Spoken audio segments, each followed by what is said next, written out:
Good afternoon, everyone, and welcome back to Digital Law News. This is a podcast and webinar that is brought to you by Digital Law and produced by Anson Evaluate. So just for those who don't know, Digital Law is the only law firm in the UK to specialise solely in online data and cyber law. So this is a weekly webinar that me and my colleague Peter do, just discussing the news stories that are in this week's news that relate to the work that we do here at Digital Law. So I'll just pass over to Peter now, just to introduce himself. Thank you very much, Laura. Yeah, welcome everyone. So we'll be just doing a quick run through of the main sort of news stories this week that have had an impact on the law and tech sphere. So looking at anything where there is issues with regards to things like data transfers, cybersecurity, telecommunications, and giving you the inside analysis on those stories. Great. So we'll move on to our first story of the day then. So the first story is regarding mobile networks that are now going to be banned from selling phones that are locked to specific servers. So UK mobile phones will be forbidden from selling these locked phones from December 2021. So networks have previously suggested that locking devices helps to deter theft and fraud. However, the Ofcom, the regulator of this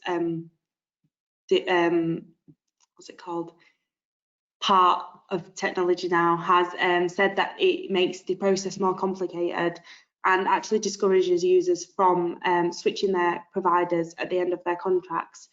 So the BBC report actually outlined some other requirements. So these were that customers should now be shown a clear summary of the contract's key parts before joining, and this should come into force in June of 2022. And customers should be given a stronger right to leave if the changes are made to deals that they were not told about when signing the contract. And again, this should be brought in 2022. Yes, thank you, Laura. I think this is quite interesting when we look at the mobile phone market as a whole, which has, of course, been very lucrative, very profitable down the years for a lot of the mobile phone providers. So everyone from Vodafone, EE, all the way through then to those who are selling the deals, so Carphone Warehouse and others. And these locked phones have very often then restricted what the user can actually do. I think it's worth thinking as well that I think this has almost been forced on the market, that they've now got to start thinking about not having these phones locked, because you look at how much people are now paying for the actual handset. I mean, Laura, you were telling me about your handset, and without giving everyone details of exactly how much you're paying, and I just thought in broad brush in terms of how long you are paying that for, and a general idea of how much you're paying. If you want to just give the audience a general idea, because it illustrates now how much you have to pay for an expensive handset. Yeah, so when I got my phone, I've just got the iPhone 10, so the X as it is. But when I first got that, probably like last August, it was coming up around £60–70 a month just for the phone and the minutes, text, the internet, which wasn't a lot either. It wasn't unlimited data, it wasn't anything like that. So instead of doing the contract over 24 months, I decided to take the contract over 36 months. So I did an additional 12 months onto that. So obviously that has brought down the cost in terms of my monthly payment, but prolongs the period I'm paying it for. So yeah, it would mean that if, say, they're saying here, you've got a right to leave if deals are made more expensive. So if my contract went up, it would mean that I'm having to pay for it even longer than would normally. But it only reduced my costs from probably around 10%. So it didn't reduce it massively, but yeah. I mean, I think it's getting to the point now where the average cost of these handsets, like the iPhone you're just saying, you're looking at the best part of £1,000 if you were to walk into a store and say, can I have one of these? So that's why the cost is so much. And of course, then that's why you're potentially locked into paying a large monthly amount for multiple years at a time, so that then the cost of that, as well as the cost of the services, is spread out across the duration of that contract. And so not only are people locked in, but then it means at the end of that time, you've still then got only a device that can only be used on that network, when you might be thinking, well, actually, after that 3 years, I now want to go and shift to a different network, particularly when you might have found out that for reasons of service provision, you know, I've got things like 5G coming around, you might suddenly think, oh, well, in 3 years' time, the provision on your current network, the 5G, could still be pretty poor, and there could be another network in your area where you think, oh, I'll actually go from 3 bars to 5 bars, which with 5G being able to stream things and do different things on your device, you'll think actually that would be worth moving for. But if you just paid all that money to finally clear the cost of the handset, you might think, oh, I'll just go to a SIM-only plan with someone else. But if the handset's locked, you can't do that. So it's really giving greater freedom of choice to the consumer. And let's face it, okay, after 3 years, you might think, well, I want to get a new handset anyway. And I sympathize for you with an iPhone where you're going to be terrified that the thing gets dropped and the screen cracks. And you end up walking around with the cracked screen that, let's face it, with the iPhone, you simply only have to breathe on the thing and it cracks anyway. So, you know, you might be ready for a new device anyway. But the point is, it shouldn't be, it should be your choice. It shouldn't be the provider saying, no, you are locked into only using our network for however long, even though you've paid the thing off. Yeah, definitely. I think this all just comes back to consumer rights and the fact that we are now turning into like a consumer rights driven nation. The consumers in the UK are getting more rights as the time goes on. And of course, there has been the Consumer Rights Act that made it clear to consumers that they should be able to have clear contracts, concise contracts written in plain English that are understandable. So we've seen the impact of that here, where it says that, you know, the customers need that clear summary. They can't just read a load of terms off to you quickly over the phone and say, you're okay with that? And then you go, yes. Yeah. Instead, it's now, you know, they've got to send it to you, and it can't just be a, oh, right, here's an impenetrable 30-page contract. It's a clear summary that says this is what you're committing yourself to by signing up to it. And then, of course, that right to leave. I think very often, I think people might be familiar, if you're particularly buying these things online or over the phone, that you've got a cooling off period. But then it's saying, no, you do have the right to leave.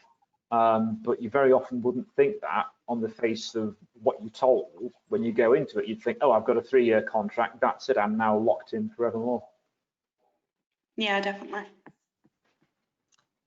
So moving on to our next story. So this one was just an important and ironic one that we thought we would cover. So Fragomen, a law firm which is used by Google, actually confirmed a data breach earlier this week. So, and the law firm is a immigration specialist, and they have confirmed that a breach involving the personal data of current and former employees of Google has taken place. So the firm provides companies such as Google with employment verification screening services to determine whether employees are actually liable and authorised to work in the US. So the law firm said that it discovered this data breach last month, and that it discovered that an unauthorised third party had accessed a file containing the personal data of a limited number of Google and current and former Google employees. So in a notice from the law firm, they did not say what kind of data was accessed or how many Google employees were actually affected. But I think the key point is here that it must have been more than 500 California residents, as companies with more than 500 California residents affected by a breach are actually required to submit a notice with the state's Attorney General's office. So kind of how we report data subject breaches to the ICO or other EU regulators if data subjects have been subject to the breach and affected by it. We have to report that to the ICO within 72 hours. So this is kind of the same way. They have to report it to the state's Attorney General if it is if it has affected more than 500 residents. Indeed. This is a really interesting story for the sake of irony, if nothing else. I mean, one of our stories later on, we're going to be talking about the fact that Google's been fined twice this year in the last 12 months for breaches of data protection legislation in Europe. And in this instance, we're now talking about Google's data being breached. Oh, the irony. And I mean, it's interesting here that the law firm hasn't said what kind of data was accessed or how many people have been affected, but the lawyers are quite rightly say, oh, it's more than 500. Now, for a company with tens of thousands of employees like Google, you might look at that and think, wow, we've got tens of thousands of employees, 500 is neither here nor there. Well, for the average company, 500 is actually quite a lot, funnily enough. So we are talking about a lot of people that have been affected, current and former employees. And also, if it's data that a law firm would have been holding, we can make certain assumptions with regards to what that data actually is. So even if it wasn't, you know, actual data about these individuals' immigration cases and the advice they received, even if it's just client information, you're looking at potentially records that are taken on in order to comply with money laundering, anti-money laundering legislation. So things like copies of people's ID, home address details, copies of you know, information related to where people have lived, and then once, of course, it then does go into immigration law, you could be looking at not just individuals but their families, their dependents, where they have lived before, where they're living now, copies of bank statements showing employment histories, tax records.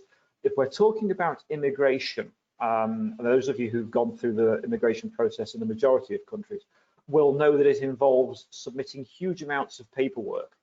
And it's a law firm that people go to say, can you please handle this for me? So, you know, US immigration is one of the world's more onerous systems. So they'll have wanted, you know, details of bank statements, tax records, where you've worked before, details of any employment they're likely to then get with Google, so copies of contracts, details of their family members, who are they going to be moving in with, where they've lived previously, credit records. Even in some instances, it could be details of then relationships. So going into, you know, who you're married to, how long have you been married, please provide evidence of the relationship, all this stuff. So copies of emails and everything else. It's a massive paper trail. And if we're talking about that information having been breached, that's a huge amount of very sensitive personal data. So the long and the short of it is, this could be really quite a serious matter, even if it's only a small, or it's certainly in Google's case, a small number and a cohort of around 500 to 1,000. Still looking at a lot of rather sensitive data there. And this is a big test, given it's California. California, of course, we now have the California Consumer Privacy Act. So it'll be interesting to see how Google comes off against a state in California where they are eager to show that, having got this legislation in place, that they are using it and enforcing it against big tech companies like Google.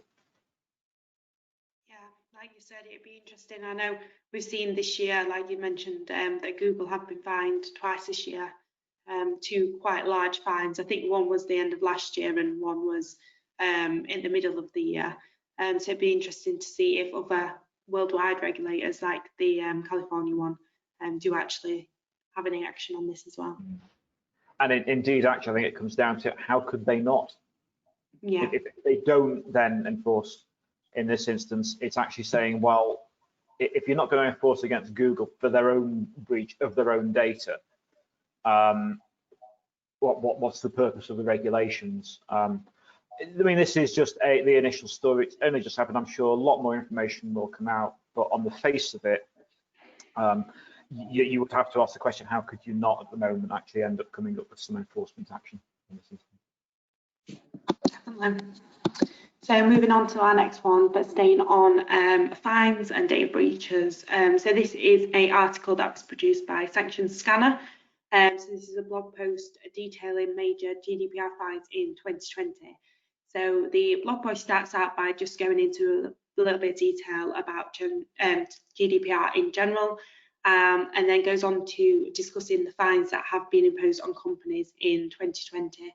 So according to researchers that carried out the research for this blog, GDPR penalties are mostly seen in the EU member states of Germany, France and Austria. and the total number of fines in 2020 so far is 19. And I think this is one of the most shocking points, is that these fines are totaling to currently 136 million euros. So just below there on the screen, there is a list of the just a few of the fines that have taken place this year. So in January 2020, a fine was given by the Italian data protection regulator to TimSpar, which was 27.8 million. And then in February, Vodafone in Spain was actually fined 120,000 euro. March, Google were fined 20 million by the Swedish regulator. In July, Windtree in Italy was fined 16.7 million by the Italian regulator. And in October, H&M were fined by Germany, coming to about 25,000 euro. And British Airways was fined by the UK regulator, the ICO, 20 million pounds, should I say. Yes, thank you, Laura. I think there's several big takeaways to take from this report. I think it was fascinating just to see the sort of snapshot of those 19 fines totaling 135 million euro. So first thing is, look at the size of the fines. I think before GDPR came in, a lot of people were saying, oh, you know, will they actually end up using these powers? Is it all saber rattling? Is it going to be like the Millennium Bug, the Y2K virus all again, where they get scared about data and then nothing actually happens? Well, guess what? Something is happening. Hundreds of millions of euros in fines are being levied against some of Europe's and the world's largest corporations. So that's takeaway number one. Takeaway number two is, you know, in a list of big fines, I am surprised to see that it is the Italian regulator that is actually taking stricter measures here. Classically, we know that Germany and Austria have always had very strict interpretations of data protection law and have been on the end, they've come up with sort of stricter reasons to fine corporations in the past. You know, don't forget in the state of Schleswig-Holstein for a time you certainly couldn't like anything on Facebook. You had to disable the button because of that state took a particularly aggressive view with regards to how the like function works on Facebook. Yet in this instance, we've now got, it's Italy, the Italian regulator that's come up with two multi-million euro fines here against two Italian corporations, which, as I say, we wouldn't have expected. If you told me Germany, Austria, even France, I would have expected that. The fact it's Italy, I think, does stick out.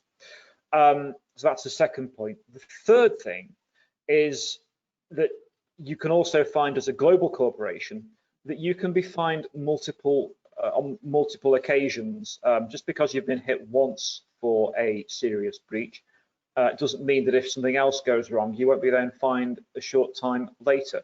So Google faced a 50 million euro fine from CNIL very early on after the introduction of GDPR. That was one of the first substantive fines in 2019 that was levied, was by the French data protection regulator CNIL against Google. And then here we are in March 2020. In Sweden, they are being fined 20 million euros. Now, the European Data Protection Board, the group of regulators, one of the reasons they get together is so they can decide in certain instances which regulator will take action against individual corporations. So, you know, you can imagine with Google, 20 different regulators might have thought, well, hang on, we've all got an issue with Google here. Instead, it looks like individual lead regulators are acting on this. But even though Google as a corporation chose the Irish data protection regulator as their day-to-day regulator under the one-stop shop principle. So as a global corporation, you get to say, look, we will only have one regulator for GDPR in Europe. They've chosen Ireland because that's where they have the HQ in Europe. That's where all the servers are. That's where they make decisions with regard to the processing. Even though they've made that choice, it isn't the Irish regulator that turns around and fines them. It has been CNIL and then more latterly the Swedish data protection regulator, both of which hitting them with fines for infractions of the regulations. So I think as I say, those are the main big takeaways on this. And they just finally, just a note with BA, we've already talked about BA the other week. I think it's still important to bear in mind that is still a record fine in the UK for a data protection breach. And if you look at all of these fines, multiple millions of euros, when you think that under the old data protection legislation, the most you could be fined was £500,000. And here we are with multiple millions being fined in these instances. If anything, the one that sticks out like a sore thumb now is that H&M were only fined €258,000 in Germany. Who'd have thought it? Yeah, definitely. I think the last point you mentioned about companies choosing a regulator, like so Facebook and Google choose the regulator of Ireland. But it is important to mention that that doesn't limit your liability. You can then be fined by other regulators as well. But obviously, it's worth mentioning that you won't be fined by different regulators for the same breach. Because situation like that, regulators often work together on these type of things and decide between themselves. Like you said, the European Board of Data Protection decide between themselves who's going to enforce the breach. But if two breaches do take place very close together, it just shows that people are not scared to imply those big fines that the GDPR allows them to.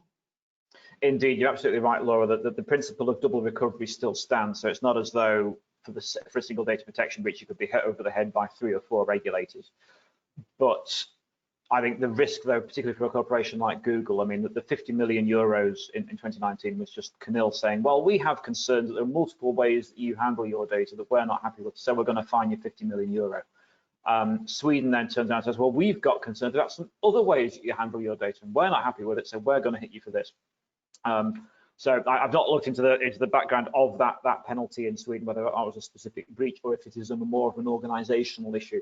But I think it bears in mind the fact that, yeah, you could be facing enforcement from multiple different data protection regulators with regards to your operations here. And let's face it, out of all these, Google has deep pockets. 20 million euros is not the sum that they have to worry about when when your company is turning over a similar amount of money to an average country every year.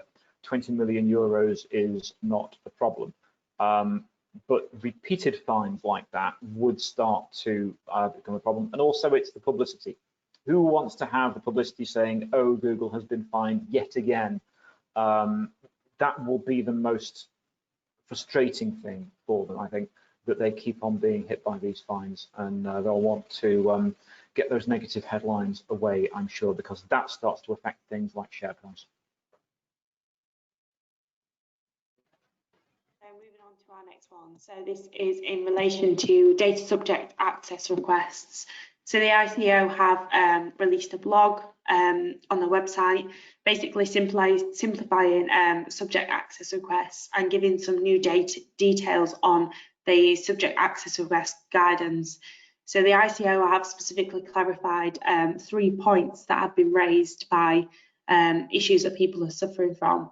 So one of the first points is stopping the clock for clarification. So the ICO have confirmed that in certain circumstances, organisations can in fact stop the clock whilst other organisations are waiting, whilst your organisation is waiting for the requester to clarify their request.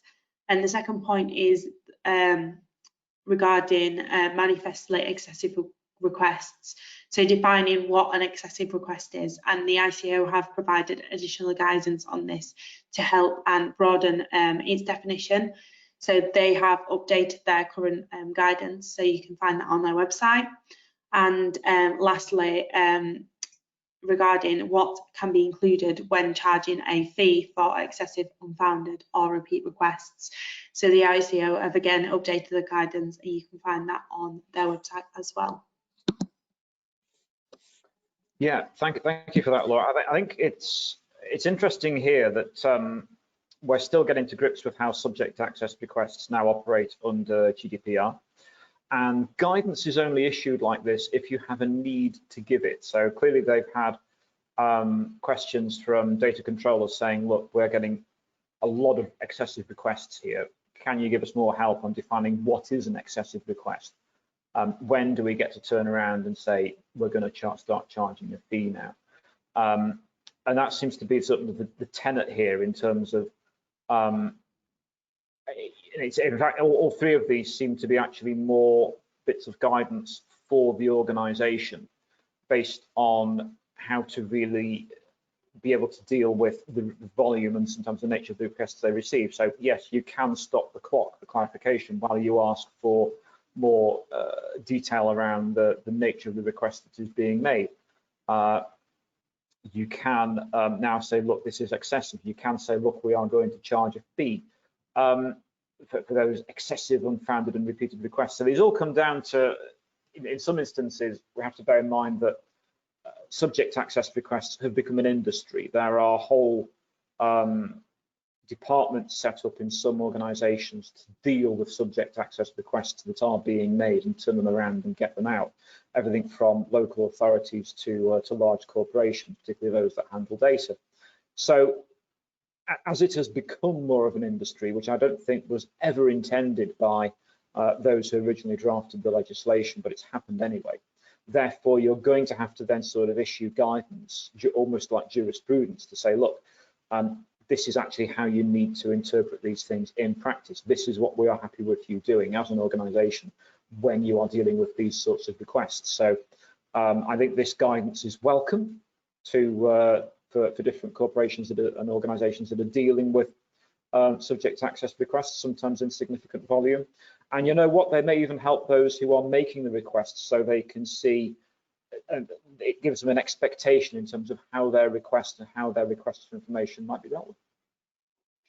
Yeah, I think that it's important, the last point that you made, because we advise a lot of our clients, especially when like writing in their privacy policies, one of the main thing is making sure the people reading their privacy policy have the right expectations.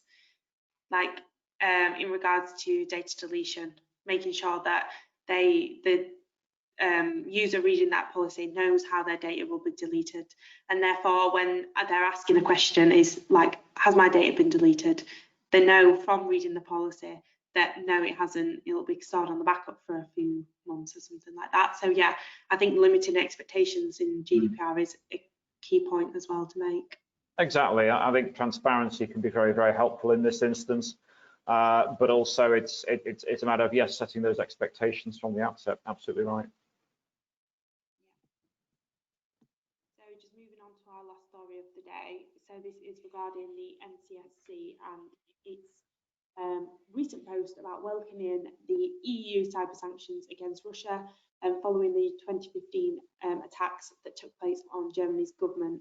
So the sanctions are actually being brought against two Russian GRU officers and the GRU's military intelligence unit 26165, sorry, and they have been codenamed Apps 28 and Fancy Bear.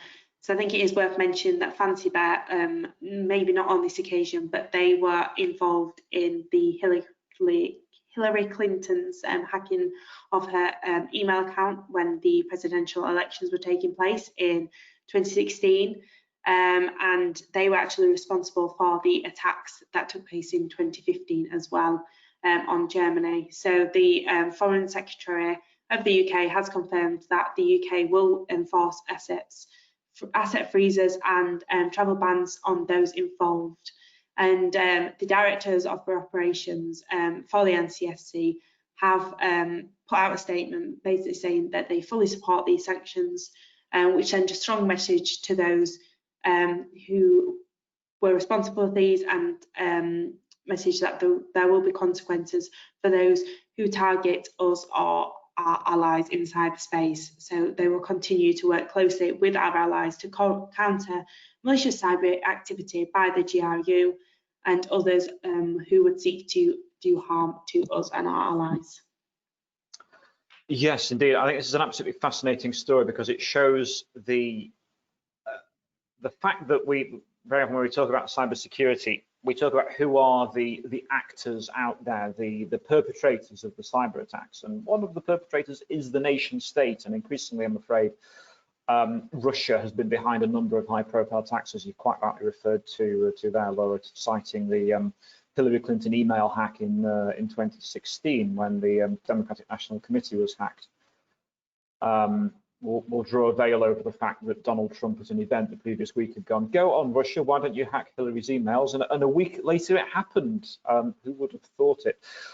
But the key thing here is that, yes, nation states are significant actors when it comes to hacks, and yet the consequences are not the same as, say, a military attack. You know, if Russia had sent a couple of jets out of Russian airspace into German airspace and they'd bombed the Reichstag, yeah, everyone would know about it, and there would probably have been retaliations and more than likely war. But when it's a cyber attack, which in many ways can be really heavily damaging, if you look at the Stuxnet attack, where the American intelligence services took out a Iranian nuclear reactor through a piece of very aggressive malware that basically targeted the systems and took out the centrifuges and would have terrified the people inside there and put back nuclear reprocessing at this plant by months and months and months, same as an airstrike would have done, yet no one knew about it. Now, in this instance, the idea of sovereign nations taking, their governments taking lumps out of each other by launching aggressive cyber operations against each other is almost as bad.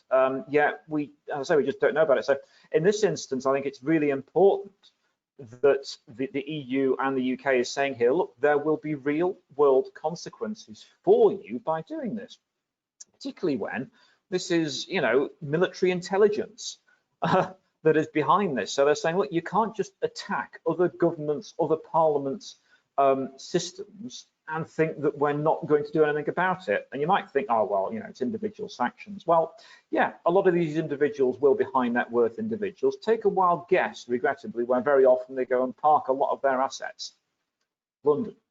So actually, this does make a difference because it's basically saying, look, where we have access to the capital markets, where we have British regulated financial services organizations that you have stakes in, holdings in, we're going to freeze you out of that. And that has had real consequences for under a lot of the sanctions that the EU and the UK has against Russia, and they have the various sanctions they've established since 2014 when Russia invaded the Crimea. This is just a ratcheting up of that, and it's showing that yes, this does have consequences. We will make life incredibly difficult for you. We will look at seizing your assets. We will show that you can't carry on in the manner that you have previously become accustomed to. At the moment, it's just sanctions, but it makes you wonder if behaviour like this carries on, what other measures may countries start to take in return for highly aggressive, invasive cyber attacks? I think sanctions like this are at the lower end of the scale. We might, in due course, start to see rather more serious actions being taken, diplomatic relations being frozen, ambassadors being withdrawn, trade deals being cancelled, aid, America and the EU, we have aid going to countries all around the world. At what point do you start to say, you continue to hack us, we're going to withdraw that aid? There's loads of different sanctions that can be looked at, and it will be interesting to see in due course what the real world consequences of actions like this, which are happening all the time, will end up being. Yeah, definitely. I think the most important thing about this story is like you said, the message it sends to other countries who do hack and do cyber attacks on countries in particular. So especially Russian, who are behind a large majority of these type of attacks. Absolutely. So that's everything we've got time for today. So just a little reminder that we've got a special offer on for our listeners, and this is a GDPR compliance manual for legal practices. So this was originally on sale in 2018 when GDPR came into force for £195, and this is now down around 50% off and is available for £99. So this is available in hard copy and digital copy, just an extra £5. If you want the hard copy, just for postage and packaging. I'll just hand over to Peter to tell you a little bit more about it. Yeah, thank you, Laura. So yes, this is our GDPR compliance manual, which contains forms and templates and checklists to help organizations get a handle on dealing with and demonstrating compliance with GDPR. So rather than just regurgitating what's in the regulations, it contains practical measures that you can use and take within your organization to ensure you are complying and demonstrating compliance with the regulations. While it says for law firms, we've also had professional practices and other organisations actually buying copies because they've found everyone from accountants to architects have actually found a lot of the principles in their work in their organisations too. So there you go. You're very welcome to have that at that discounted rate. Great. So that's everything for today. Just thank you again for listening.